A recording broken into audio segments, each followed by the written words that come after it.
رسول نبی کے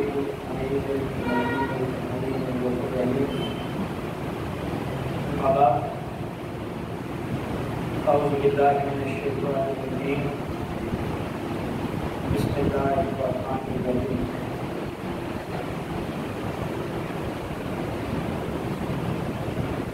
وَإِذْ قَالَ إِبْرَاهِيمُ لِأَبِيهِ آزَرَ أَتَتَّخِذُ أَصْنَامًا آلِهَةً إِنِّي أَرَاكَ وَقَوْمَكَ فِي ضَلَالٍ مُبِينٍ صدق اللہ العظیم صدق رسول الکریم۔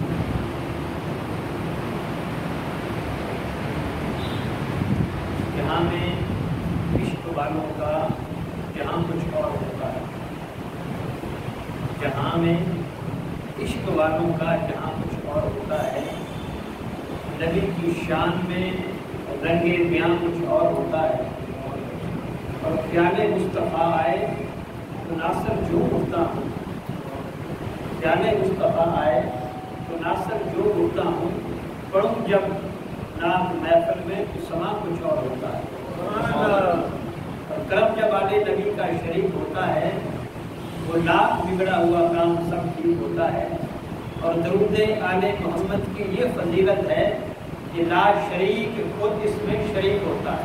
حمد و ثنا کے بعد اس رب العزت کا شکر بجا لاتے ہیں جس نے ہمیں جمعۃ المبارک کی یہ بابرکت ساعتیں عطا کر رکھی ہیں۔ ہمارا مضامین قرآن پر مشتمل گفتگو کا سلسلہ جاری ہے۔ پارہ نمبر 7 سورہ الانعام کی آیت نمبر 74 کو میں نے تلاوت کیا۔ اس میں حضرت ابراہیم علیہ السلام کو تذکرہ ہے جو توحید پر مبنی ہے۔ آپ باطل معبودوں کو ٹھکراتے نظر آتے ہیں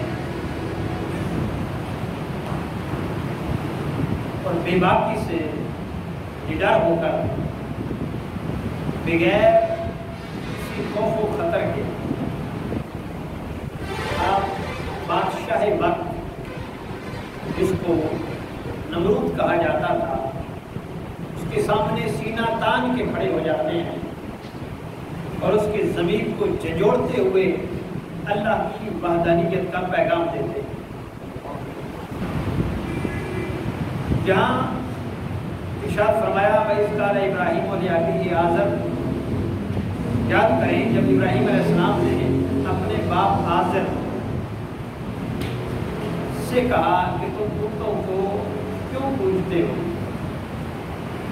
یہ آزر عربی میں لِأَبِيهِ آزَرَ، اپنے باپ آزر، یہاں سے مراد اس کا باپ آزر نہیں ہے، یہاں سے مراد اس کا چچا ہے، کیونکہ ابی کا لفظ جو استعمال ہوتا ہے یہ چچا کے لیے بھی ہوتا ہے، یہ باپ کے لیے بھی ہوتا ہے، یہ ابا و اجداد کے لیے بھی ہوتا ہے۔ تو یہاں پہ اس سے مراد اس کا چچا ہے۔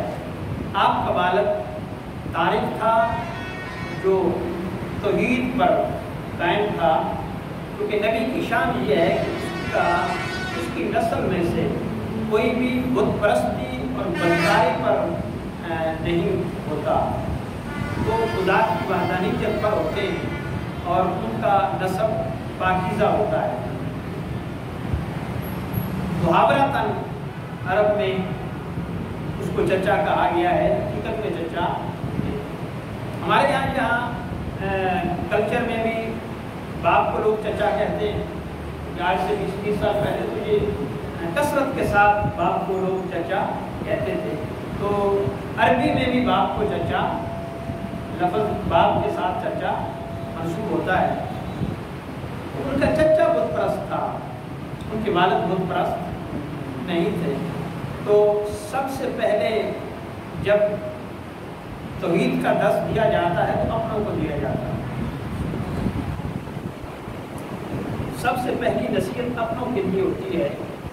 یہ ابراہیم علیہ السلام نے بھی اپنوں سے آغاز کیا تھا۔ حضور نبی مکرم صلی اللہ علیہ وسلم نے بھی اپنے رشتہ داروں برادری کے لوگوں کو ہی کوئی صفا پر بلا کر دعوت توحید دی. تو گھر سے نصیحت کا آغاز کرنا یہ انبیاء کی سنت ہے. ہم اپنے گھروں کو چھوڑ دیتے ہیں اور دوسروں کے گھروں کو سنوارنے لگ جاتے ہیں. ہم اپنی اولاد اپنے رشتہ داروں کو اگنور کرتے ہیں اور دوسروں کی فکر ہوتی ہے. تو اگر حقیقی معنوں میں فکر ہے تو اپنوں کی زیادہ بنتی ہے. اس کا مطلب ہے کہ اپنوں کو اگنور کر کے غیروں کو سنوارنے کی کوشش کرتا ہے وہ نیک نیتی سے نہیں کر رہا. اس کی نیت میں کچھ اور ہے اور وہ فطور کے علاوہ کچھ اور ہو سکتا. گھر سے آغاز کیا جائے یہ انبیاء کی سنت ہے. تو اپنے چچا سے توحید کا آغاز کیا. کہا انی اراکا اتتخذ اصناما آلہہ. اپنے چچا سے کہا کیا تم بتوں کو معبود بناتے ہو؟ انی اراکا وقومکا فی ضلال مبین. بلا شبہ میں دیکھ رہا ہوں آپ کو اور آپ کی قوم کو کہ تم پوری گمراہی میں مبتلا ہو چکے ہو. چچا کے ساتھ یہ بات کرنا بھتیجے کے لیے مشکل ہوتا ہے. جس کو اور ایسی بات سے روکنا کہ جو اس کے ایمان کا مرکز و محور ہے, جس پر اس کا ایمان قائم ہے, بتوں سے جن کو اپنا خدا سمجھے بیٹھا ہے, ان سے روکنے کی بات کرنا یہ حد سے زیادہ مشکل ہے. آقا علیہ السلام نے کہا تھا وہ آپ سکا چچا تھا. جب یہ بات کی تھی کہ ان بتوں کو چھوڑ دو تو سب سے بڑا دشمن ابو لہب بنا, جس کی مذمت میں قرآن میں سورت نازل ہوئی تبت یدا ابی لہب وتب. جب آقا علیہ السلام نے کوئی صفا پر بلا کر کہا تھا نا کہ میں اللہ کا رسول ہوں, تم اللہ کو واحد مانو, اس نے گستاخانہ لہجے میں, نفرت امیز لہجے میں کہا تیرا ہاتھ نے اس لیے بلایا تھا. اللہ تعالیٰ نے تو اس کا جواب دیا تبت یدا ابی لہب وتب. ابو لہب بدبخت تیرے ہاتھ ٹوٹ گیا جو میرے مصطفیٰ کے لیے اٹھتے ہیں. تو لوگ دشمن ہو جاتے ہیں جب حق کی بات کرتے ہیں تو لوگ دشمن ہوتے ہیں. اور حق کے لیے جو دشمنی برداشت کرتے ہیں وہی اصل میں حق کے ساتھ ہیں. تو کسی نے ایک جملہ بولا ہے, انہوں نے کہا اگر تیری زندگی میں کوئی نشیب و فراز نہیں آتے, کوئی سختی نہیں آتی, کوئی مصیبت نہیں آتی, کوئی پریشانی نہیں آتی, پھر تو غور کر کہ تو حق پر ہے بھی یا نہیں. حق کے معاملے میں پریشانیاں آتی ہیں اور یہ انبیاء پر آئیں گے. اگر بعد میں لوگوں پر نہیں آئیں گے تو پھر اس کو دیکھنا چاہیے کہ میرا مسلک حق پر ہے بھی یا نہیں. میں نے آدھے دین کی ترویج اور اشاعت کی ہے یا ٹوٹلی دین کی اشاعت اور ترویج اور فروغ دیا ہے. تو اپنے باپ اپنے چچا سے کہا اور اس کے بعد فرمایا وَكَذَلِكَ نُرِي إِبْرَاهِيمَ مَلَكُوتَ السَّمَاوَاتِ وَالْأَرْضِ وَلِيَكُونَ مِنَ الْمُوقِنِينَ. اور اسی طرح ہم نے ابراہیم کو آسمانوں اور زمینوں کی تمام عجائب مخلوق دکھا دی. یہ اس لیے دکھائیں تاکہ ان کا یقین پختہ ہو جائے, عین الیقین ہو جائے. اور پھر وہ رات کے وقت ستاروں کو بھی خدا سمجھے بیٹھے تھے. فلما جن علیہ اللیل رآ کوکبا. جب رات ہوئی تو رات نے اندھیرا کر دیا, انہوں نے ایک ستارہ دیکھا تو کہا, ابراہیم علیہ السلام نے کہا کیا تمہارے خیال میں یہ میرا رب ہے؟ ستاروں کو دیکھا اور کہا تمہارے خیال میں یہ میرا رب ہے؟ فلما افلا, پھر وہ ڈوب گیا. پھر کہنے لگے کالا لا احب الافلین, جو ختم ہو جائے جو ڈوب جائے وہ رب نہیں ہو سکتا, میں اس کو پسند. پھر چاند کو بھی خدا مانتے تھے. فلما رأى القمر بازغا قال هذا ربي. جب چاند دیکھا تو کہا اس کو تو میرا رب سمجھے بیٹھے ہو. انہوں نے کہا ہاں. فلما افلا, پھر جب وہ بھی ڈوب گیا, قال لئن لم يهدني ربي. تو کہا, کہنے لگے اگر میرا رب مجھے ہدایت نہ دیتا تو شاید میں گمراہ ہو جاتا, یہ بھی میرا رب ہو سکتا نہیں. فلما رأى الشمس بازغا, پھر سورج کو چمکتے دیکھا. قال هذا ربي هذا اکبر. یہ جو بڑا ہے یہ میرا رب ہے. فلما افلت جب وہ بھی ڈوب گیا قال یا قوم انی بریء مما تشرکون اے میری قوم جن کو تم خدا کے ساتھ شریک بنائے بیٹھے ہو میں تمہاری اس دعوت سے بیزار ہوں میرا تمہارے ساتھ کوئی تعلق نہیں. پھر کیا کہا انی وجہت وجہی للذی فاطر السماوات والارض حنیفا. اب تم ان کو بنائے بیٹھے ہو میرا رخ میری سمت اور میری توجہ کا مرکز وہ ہے جس نے ہر چیز کو پیدا کیا. سبحان اللہ. وما انا من المشرکین اور اعلان کر دیا میں مشرکوں کے ساتھ نہیں جاؤں گا. تو روئے زمین میں اس وقت تنہا حضرت ابراہیم علیہ السلام تھے جو خدا کو خدا مانتے تھے. باقی سارے بت پرست تھے اور نمرود کے مجسمے تھے جو جگہ جگہ پہ لگے ہوئے تھے. اور بابل شہر میں جو عراق کا شہر تھا وہاں نمرود تھا وہیں حضرت ابراہیم علیہ السلام پیدا ہوئے. اس کے ایک محلے کرسی میں آپ کی پیدائش ہوئی. تو 190 سال ایک روایت 170 سال ایک روایت 200 سال آپ نے عمر پائی. عراق میں رہے 37 سال کی عمر میں پھر وہاں سے رخصت ہوئے پھر شام گئے پھر مصر گئے اور 50 سال کا عرصہ گزارنے کے بعد ان درمیانی شہروں اور ملکوں میں وقت گزارنے کے بعد پھر آپ مکہ پر مکرمہ ہو وہاں اللہ کا گھر بنایا. تو 200 سال تقریباً آپ کی عمر مبارک تھی اور 37 سال کی عمر میں آپ نے عراق سے ہجرت کی.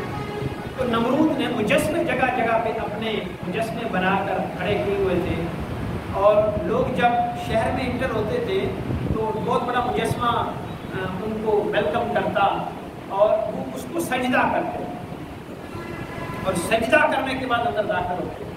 اور اگر کوئی سجدہ نہ کرتا تو وہ ٹلیاں کھڑک جاتی اور آواز آتی اور اس کی گرفت ہو جاتی تھی. سزا دی جاتی تھی کہ تو نے بادشاہ وقت کو سجدہ کیوں نہیں. اور پھر ایک معمول یہ تھا کہ اس کے پاس لوگ غلہ لینے کے لیے آتے نمرود کے پاس غلہ لینے کے لیے آتے تو جو سجدہ کرتا اس کو غلہ ملتا. اور لامحالہ طور پر وہاں تو سبھی نے سجدہ کرنا تھا. یہ کوئی ایشو نہیں تھا کہ کوئی سجدہ نہ کرے. ابراہیم علیہ السلام بھی بوری گھر سے لے کر غلہ لینے کے لیے گئے. سب نے سجدہ کیا اور اس کی خدائی کا اقرار کیا لیکن ابراہیم علیہ السلام نے سجدہ کرنے سے انکار کر دیا. اس نے کہا غلہ نہیں ملے گا. آپ واپس آ گئے یعنی اپنے ضمیر کا سودا نہیں کیا. اے دائرے کا ہوتی اس رزق سے بہت اچھی جس سے آتی ہو پرواز میں کوتاہی.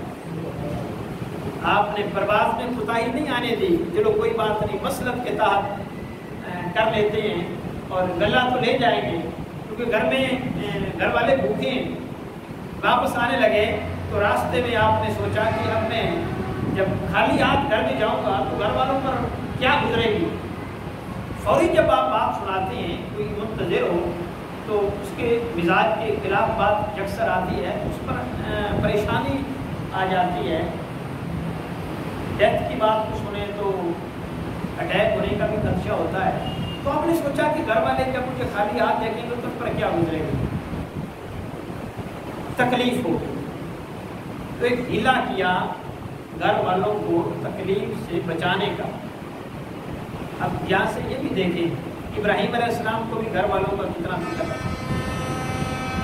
فوری تکلیف کا سامنا ان کو نہ کرنا پڑا. یہ ہے دوسروں کا احساس.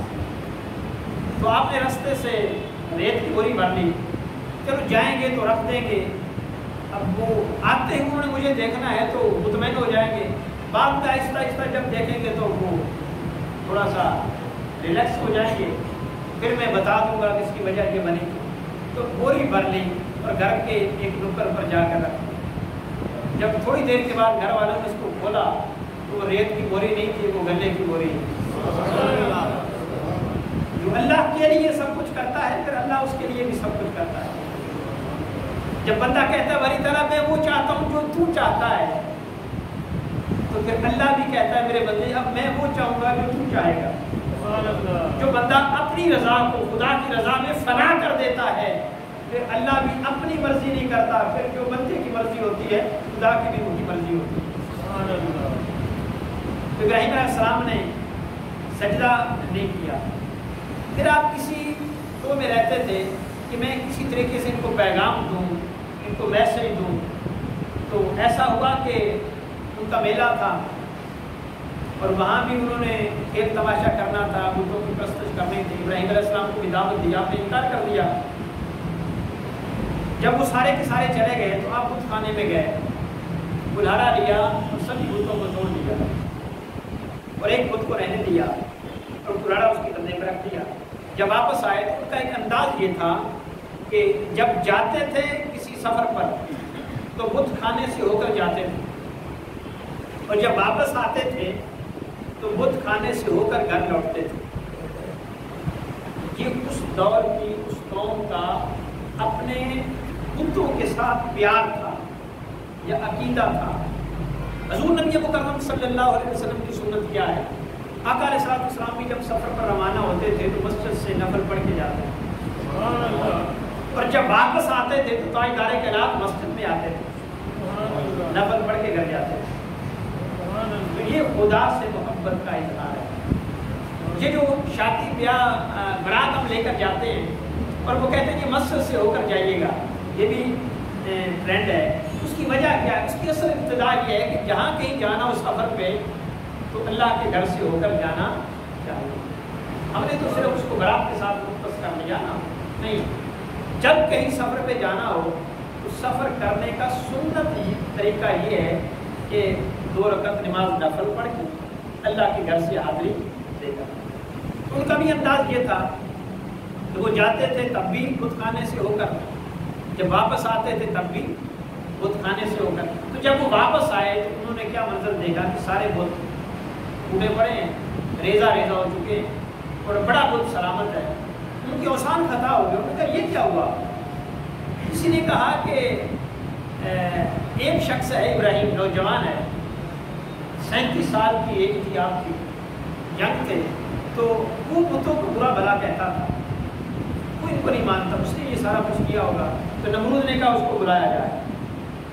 اب نمرود نے بلایا ابراہیم علیہ السلام. ابراہیم تشریف لے آئے. تو جب ابراہیم علیہ السلام تشریف لے آئے تو اس نے کہا آپ نے ان بتوں کے ساتھ یہ سلوک کیا ہے؟ فرمایا مجھ سے کیوں پوچھتے ہو؟ ان سے پوچھو. مجھ سے کیوں پوچھتے ہو؟ ان سے پوچھو. انہوں نے کہا یہ تو بتا نہیں سکتے، یہ تو بول نہیں سکتے، تو ریزہ ریزہ ہو چکے ہیں. آپ نے فرمایا جو سلامت ہے پھر اس سے پوچھ لو، اس نے کیا ہوگا. آپ نے فرمایا یہ بھی نہیں بول سکتا. جب اس بات کا انہوں نے اقرار کر لیا کہ یہ بول نہیں سکتے، یہ خود کو کسی سے بچا نہیں سکتے، اب حضرت ابراہیم علیہ السلام کو موقع ملا. وہ جھوٹے تھے، وہ یہ بات کہتے ہوئے شرمندہ ہو رہے تھے. ضمیر ان کا جھنجھوڑ رہا تھا ان کو کہ ہمارے خدا کیسے ہیں کہ جو اپنا دفاع بھی خود نہیں کر سکتے، لیکن زبان سے اس کا اظہار نہیں کر رہے تھے، اندر اندر سے بجھے ہوئے تھے. اس لیے ابراہیم علیہ السلام کے پاس سچ کی طاقت تھی اور ان کی بات جھوٹے پر مبنی تھی. وہ شرمندہ تھے، سب چھپائے ہوئے تھے. ابراہیم علیہ السلام کو موقع مل گیا اب اپنی بات ان تک پہنچانے کا. اور ابراہیم علیہ السلام واحد تنہا شخص تھے، کوئی دوسرا ہیلپر بھی آپ کے ساتھ نہیں تھا. فرعون کا دربار ہے، اس کے وزراء ہیں، اس کی کابینہ ہے، اس کے سردار ہیں، اس کی قوم ہے، سارے لوگ ہیں، ہزاروں کی تعداد میں مجمع ہے. تو ابراہیم علیہ السلام نے اس وقت ان کے ضمیر کو جھنجھوڑا. سورہ صف آیت نمبر 95 فرمایا قال اتعبدون ما تنحتون، کیا تم ان کو پوچھتے ہو جن کو تم نے اپنے ہاتھوں سے تراش رکھا ہے؟ نڈر ہو کر آپ نے بے باکی سے خطاب کیا اور پیچھے سچائی کی طاقت تھی. آپ نے کہا پھر ان کو پوچھتے ہو جن کو تم نے ہاتھوں سے بنا رکھا ہے؟ واللہ خلقکم وما تعلمون، حالانکہ اللہ نے تمہیں بھی بنایا ہے، ان کو بھی بنایا ہے، تم جانتے کیوں نہیں؟ اللہ نے سب کو پیدا کیا ہے، تم یہ عقل اور شعور کیوں نہیں رکھتے؟ اور پھر آگے فرمایا قال افتعبدون من دون اللہ ما لا ينفعکم شیئا، کیا تم خدا کو چھوڑ کر ان کی عبادت کرتے ہو جو تمہیں ذرہ بھر بھی نفع نہیں دے سکتے؟ ولا یضرکم، نہ تمہارا نقصان کر سکتے ہیں. پھر فرمایا اف لکم، افسوس ہے تم پر. یہ بے عزتی کا جملہ ہوتا ہے. افسوس ہے تم پر، تمہاری ایسی عقل، گویا یوں کہا کہ تمہاری مت مر گئی ہے، تمہیں اتنی ہوش دانش عقل شعور بھی نہیں ہے کہ تم خدا کو چھوڑ کر اس کی عبادت کرتے ہو جو نہ تمہیں نفع دے سکتے ہیں نہ تمہیں نقصان دے سکتے ہیں.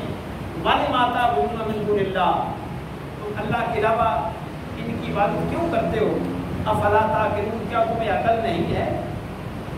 اب انداز تکلم دیکھیں، لہجہ دیکھیں، گفتگو کا انداز دیکھیں. یہ ڈری ہوئی گفتگو ہے، یہ لہجہ ڈرا ہوا ہے کہ میں جب ان کے بتوں کو برا بھلا کہوں گا کہ بدلے میں مجھے کیا میرے ساتھ سلوک کریں گے. کوئی ہے خوف، کوئی ہے ڈر، کوئی جھجک. یہ ایک سجدہ جسے تو گرا سمجھتا ہے، 1000 سجدوں سے دیتا ہے آدمی کو نجات. جب بندے کے دل میں اللہ کا خوف پیدا ہو جائے پھر دنیا کے بادشاہوں کے خوف نکل جاتے ہیں، پھر انہیں کسی چیز کی پرواہ نہیں ہوتی. تو پھر وہی ہوا جو ہونا تھا. اکیلے ہیں وہ، ہزاروں ہیں، انہوں نے اپنی بے عزتی محسوس کی کہ ہماری بے عزتی کر دی، ہمارے بتوں کو برا بھلا کہا. اف لکم، توہین امیز لفظ ہمارے لیے بولا کہ تم پر افسوس ہے، تمہاری مت مر گئی ہے، تمہیں اتنا عقل اور شعور بھی نہیں ہے. وہ شعور کے بے تاج بادشاہ جو اپنے آپ کو سمجھے بیٹھے تھے، وہ جو خود کو بڑے دانشور سمجھتے تھے، وہ جو بادشاہ خود کو سمجھے بیٹھا تھا، وزیر عقل کے بہت بڑے دائی تھے، وہ جو آپ نے ان ساروں کو بے وقوف کہہ دیا اور انجام کا سوچا بھی نہیں. اللہ والوں کی یہ طاقت ہوتی ہے اور اس طاقت کا اظہار ہونا چاہیے. جو حق کا ساتھ دینے والا ہے، جو اللہ کو اپنا معبود سمجھے بیٹھا ہے، اس کی آواز میں یہ تلخی ہو، یہ کڑک ہو اور یہ گرج ہو جو ابراہیم علیہ السلام کے اندر ہو. پھر کیا ہوا؟ انہوں نے فیصلہ کیا، انہوں نے کہا جب انسان شکست سے دوچار ہوتا ہے اور کوئی اس کے پاس جملہ نہیں ہوتا کہ وہ اس کا جواب دے سکے، کوئی دلیل نہیں ہوتی، پھر لڑنے جھگڑنے پہ آ جاتا ہے. نمرود نے مخاطب ہو کر کہا، اس نے کہا اس قال ابراہیم ربی الذی یحیی و یمیت. جب ابراہیم علیہ السلام، اس نے کہا کہ تمہارا رب کون ہے؟ فرمایا میرا رب وہ ہے جو زندگی دیتا ہے اور موت دیتا ہے. کہا نا ان کو برا بھلا کہتے ہو تو پھر بتاؤ تمہارا رب کون ہے؟ فرمایا میرا رب زندہ کرنے والا ہے اور مارنے والا ہے. قال انا احیی و امیت. اس نے کہا میں بھی یہ کام کر سکتا ہوں، زندہ بھی کر سکتا ہوں، مار بھی سکتا ہوں. قال آپ سمجھ گئے کہ یہ زندہ اور موت کے مفہوم کو نہیں سمجھ سکتا، یہ بے وقوف آدمی ہے اور بے وقوفوں کے ساتھ بات نہیں کیا کرتے. اگلی دلیل دی، کہا قال ابراہیم فإن اللہ یأتی بالشمس من المشرق. میرا رب وہ ہے جو سورج کو مشرق سے نکالتا ہے. فأت بہا من المغرب. اگر تم بھی خدائی کا دعوے دار ہے تو ایک دن مغرب سے نکال کر دکھا تو صحیح. فبہت الذی کفر. جب یہ بات ہوئی تو اس کے ہوش ہو گئے. اب اس کو کوئی جواب نہیں آیا، لاجواب ہو گیا. اور جب آدمی لاجواب ہو جاتا ہے، شکست نظر آتی ہے، پھر مرنے مارنے اتر آتا ہے. اب اس کا ایک ہی سوال جواب تھا. اس نے کہا بھائی آگ اکٹھی کرو اور آگ جلا کر ابراہیم علیہ السلام اس میں پھینکو، اس کو جلا کر خاکش کر دو. یہ ہمارے بتوں کو برا بھلا کہتا ہے، ہمارے سامنے بولتا ہے، اس کی یہ جرأت، اس نے ہمارے سامنے زبان کھولی ہے. طاقتور کی اپنی طاقت ہوتی ہے، اس کا کوئی قانون نہیں ہوتا، اس کا کوئی ذات کا اصول نہیں ہوتا. وہ طاقت کے نشے میں مست بے خود ہوتا ہے اور پھر وہ دوسروں کو برداشت نہیں کرتا.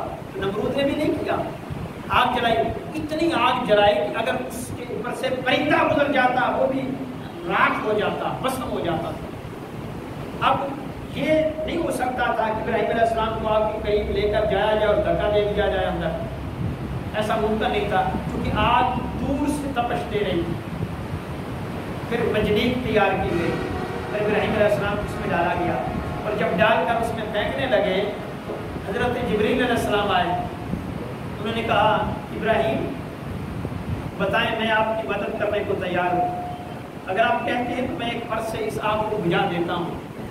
حضرت ابراہیم علیہ السلام کا جواب سنیں، فرمایا میرا رب سب کچھ دیکھ رہا ہے، میں رب کے علاوہ کسی کی مدد لینے کے لیے تیار ہے۔ اللہ جانتا ہے، وہ دیکھتا ہے، میرا یہ سب کچھ اللہ کے لیے ہے۔ پھر اللہ دیکھ رہا ہے، اگر اس کو یہ منظور ہے کہ میں آگ میں ہی ڈالا جاؤں اور آگ مجھے جلا کے راکھ کر دے، میں اپنے رب کی رضا پر راضی ہوں۔ قیامت کا جب دن ہوگا، اللہ جل مجدہ اپنے سے محبت کرنے والے عاشقوں، یعنی جو عاشقوں کے سردار ڈاک کے لوگ ہیں، ان سے خطاب کرے گا اور فرمائے گا اللہ تعالیٰ کہ تم دنیا میں کس لیے جیتے رہے؟ وہ کہیں گے مولا تیرے لیے۔ عبادت کس لیے کرتے رہے؟ مولا تیرے لیے۔ فرمایا میرے لیے؟ اس بات پوچھتا ہو، پکے ہو؟ انہوں نے کہا مولا تیرے لیے، تیری محبت کی خاطر سارا کچھ کیا ہے۔ فرمایا اگر میں کہوں کہ جہنم میں چلے جاؤ، چلے جاؤ گے؟ انہوں نے کہا باری تعالیٰ ہم آپ کے کہنے پر جہنم میں بھی جانے کو تیار ہیں۔ محبت یہ ہوتی ہے کہ محبوب کی خاطر تکلیف بھی برداشت کرنے کے لیے محب گریزاں نہیں ہوتے۔ ابراہیم علیہ السلام نے کہا باری تعالیٰ مجھے دیکھ رہا ہے، اگر ایسے منظور ہے اس کو تو میں اللہ کی خاطر آگ میں جانے کو تیار ہوں۔ تو آپ نے غیر اللہ کی مدد نہیں کی، تو حضرت ابراہیم علیہ السلام کو آگ میں ڈال دیا۔ ادھر سے آواز ہے یا نار کونی بردا وسلاما علی ابراہیم، اے نار میرے ابراہیم کے لیے ٹھنڈی ہو جا، اور اتنی بھی ٹھنڈی نہ ہو جانا کہ ٹیمپریچر آپ کو ٹھنڈا کر دے، نہیں، سلامتی والی ہو جانا۔ 40 دن تک ابراہیم علیہ السلام اس آگ میں رہے، کتنے؟ 40 دن تک۔ لیکن جو اندر کا منظر تھا، اوپر شعلے نکل رہے تھے لیکن اندر کا منظر جنت کا سما پیش کر رہا تھا۔ اور جب 40 دن کے بعد آگ خود بخود بجھ گئی، ابراہیم علیہ السلام وہ تو سوچ رہے تھے کہ وہ بسم ہو گئے ہوں گے، ابراہیم علیہ السلام پھر باہر تشریف لائے، وہ کوئلوں پر ایسے چل رہے تھے جیسے پھولوں پر چلا جاتا ہے۔ سلامتی والی ہو جانا کہ میرے ابراہیم کو تکلیف نہ ہو۔ جب آگ میں جانے لگے تھے تو یہ منظر بڑا مشکل ہوتا ہے۔ عقل نے کہا ہوگا ابراہیم کیا کر رہے ہو، یہ فیصلہ کیوں ایسا کر دو، کمپرومائز کر لو نمرود کے ساتھ، حکمرانوں کے ساتھ کمپرومائز کر لو، سمجھوتا کر لو، آگ سے بچ جاؤ گے۔ اور عشق بول اٹھا ہوگا کہ نہیں، عقل عیار ہے 100 بیس بدل لیتا ہے، عشق بیچارہ نہ ملا نہ زاہد نہ حکیم۔ پھر کیا ہوا؟ بے خطر کود پڑا آتش نمرود میں عشق، عقل ہے نحوے تماشائے لبے بام ابھی۔ عقل نے کہا جان چلی جائے گی، عشق بولا جان دی ہوئی اسی کی تھی، اب تو یہ ہے کہ حق ادا نہ ہوا۔ ابراہیم علیہ السلام نے گریزہ نہیں، پیچھے نہیں ہٹے، اللہ کی خاطر جان دینے سے پرواہ نہیں کی۔ حضرت معاذ بن جبل وقت ہو گیا، حضرت معاذ بن جبل کہتے ہیں کہ میں آقا علیہ السلام کے ہمراہ تھا، ہم ایک سواری پر تھے، حضور کے پیچھے بیٹھا ہوا تھا، بخاری اور مسلم شریف کی حدیث ہے، کہتے ہیں کہ میرے نبی مکرم صلی اللہ علیہ وسلم نے فرمایا معاذ، میں نے کہا جی اللہ کے رسول، آپ کا غلام حاضر ہے۔ میں پیچھے تھا، حضور آگے تھے، آقا علیہ السلام پھر خاموش ہو گئے۔ ہم نے تھوڑا پھر صبر کیا، پھر آقا فرماتے ہیں معاذ، میں نے کہا یا رسول اللہ میرے ماں باپ آپ پر قربان ہو جائیں، غلام حاضر ہے۔ حضور پھر خاموش ہو گئے۔ تھوڑی دیر کے بعد آقا علیہ السلام نے پھر فرمایا معاذ، میں نے پھر کہا یا رسول اللہ میں حاضر ہوں، آپ کا غلام حاضر ہے۔ میرے آقا علیہ السلام فرماتے ہیں معاذ، کیا تم جانتے ہو کہ اللہ کا بندوں پر حق کیا ہے؟ جو اللہ کا حق ہے وہ بندوں پر فرض ہے، حق کیا ہے؟ میں نے کہا آقا اللہ اس کا رسول ہی بہتر جانتا ہے۔ میرے آقا علیہ السلام نے فرمایا کہ اللہ کا بندوں پر حق یہ ہے کہ وہ بندے اللہ کی بندگی کریں اور اللہ کے ساتھ کسی کو شریک نہ کریں، شریک نہ ٹھہرائیں۔ تھوڑا سا سفر پھر طے ہوا، حضور فرماتے ہیں کہ اے معاذ، میں نے پھر کہا یا رسول اللہ میں حاضر ہوں۔ آقا علیہ السلام فرماتے ہیں معاذ، جانتے ہو کہ بندوں کا اللہ پر حق کیا ہے؟ بندوں کا اللہ پر حق کیا ہے؟ میں نے کہا آقا اللہ اس کا رسول بہتر جانتا ہے۔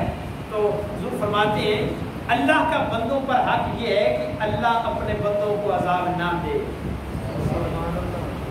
جب بندے حق پورا کریں کہ اس کی بندگی کریں، اتباع کریں، فرما برداری کریں، اور کسی کو اس کے ساتھ شریک نہ ٹھہرائیں، تو پھر اللہ کا بندوں کا بھی حق اللہ پر یہ ہے کہ اللہ اپنے بندوں کو عذاب نہ دے۔ حضرت ذی بکار وقت ہو گیا، میں آپ سے ایک بات شیئر کرنا چاہوں گا، ایک اپیل ہے۔ 2 سال پہلے گھر بن